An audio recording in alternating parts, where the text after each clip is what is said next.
அன்பு நண்பர்கள் அனைவருக்கும் வணக்கம். நான் உங்கள் ஆண்டாள் வாசு முன்னர் துரைசாமி. 100 நாள் 100 வாஸ்து டிப்ஸில் இன்றைக்கி 85வது நாள். இன்றைக்கி ஒரு அற்புதமான ஒரு வாஸ்து டிப்ஸு. இப்போ நான் பல யூடியூப்பில் பல வாஸ்து டிப்ஸு சொல்கிறேன். அதே மாதிரி புக்கில் நிறையா விஷயம் இருக்கும்.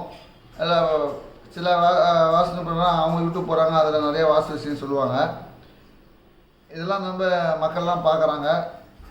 பார்த்துட்டு என்ன பண்ணுறாங்கன்னா, சரி இது ஓகே, இவங்க சொல்கிறது விஷயம் ஓகே கரெக்டாக இருக்குது அப்படிங்கிறப்ப இவங்களே என்ன பண்ணுறாங்கன்னா, ஒரு இடம் வாங்க போகிறாங்க அப்படின்னு ரெடி பண்ணி அவங்களே போய் இடத்த வாசு இப்படி நம்ம சொன்ன விஷயம்லாம் கவனிச்சுட்டு ஒரு இடத்த வந்து அவங்க பேரில் பத்திரப்பதிவு செஞ்சுக்கிறாங்க. அதுக்கப்புறம் அந்த இடத்த போய் நமக்கு வீடு கட்டுறப்ப கூப்பிட்றப்ப நம்ம பிளான் ரூம் போய் பார்க்கும்போது தான் அந்த அந்த வீடு இடம் தப்பாக இருக்குது. அதுக்கு என்ன காரணம்னா,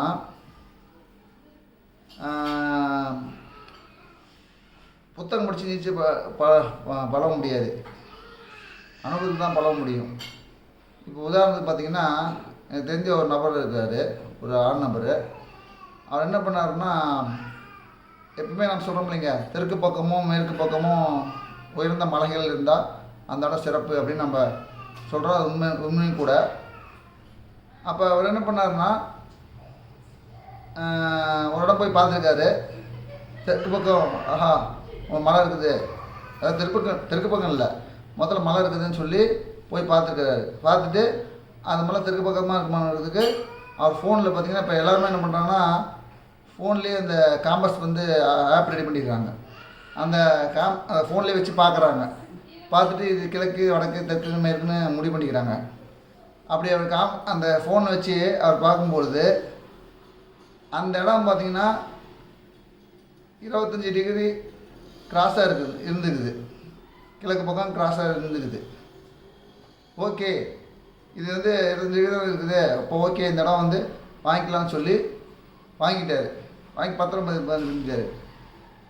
திரும்ப என்னை கூப்பிட்ட வாசுக்கு பார்க்கும்பொழுது, அதாவது அழைச்சி பார்க்கும்பொழுது, நான் என்கிட்ட காம்பஸ் இருக்குது, ஜப்பான் காம்பஸ்ஸு எங்கள் சார் தான் எனக்கு கிஃப்டாக கொடுத்தாரு. அந்த ஜப்பான் காம்பஸ் எப்பயுமே அந்த டிகிரி பார்க்குறதும் அந்த ஃபோனில் பார்க்கக்கூடாது. ஏன்னா ஃபோனில் வந்து இந்த டவருக்கு ஏற்ற மாதிரி தான் வேலை செய்யும். அதனால் நண்பர் தன்மை அற்றது, அதாவது இதில் பார்க்குறது, ஃபோனில் பார்க்குறது. என் சார் கிளாஸில் சொல்லி கொடுத்துருக்காரு. அதனால் நான் வந்து அந்த காம்பஸில் தான் பார்ப்போம். அப்படி நான் பார்க்கும்பொழுது என்னென்னா, அந்த 25 டிகிரி திரும்புன்னு சொன்னார் பார்த்தீங்களா, ஆனால் அந்த 25 டிகிரி திரும்பல, நேராக தான் இருக்குது. ஆனால் அது வந்து கிழக்கு பார்த்த மலையாக இருக்குது. அப்போ அந்த மலை வந்து கிழக்கில் இருக்குது. இவர் வந்து அந்த மலை தெற்குன்னு நினச்சி வாங்கிட்டார். இப்போ என்ன பண்ணுறது?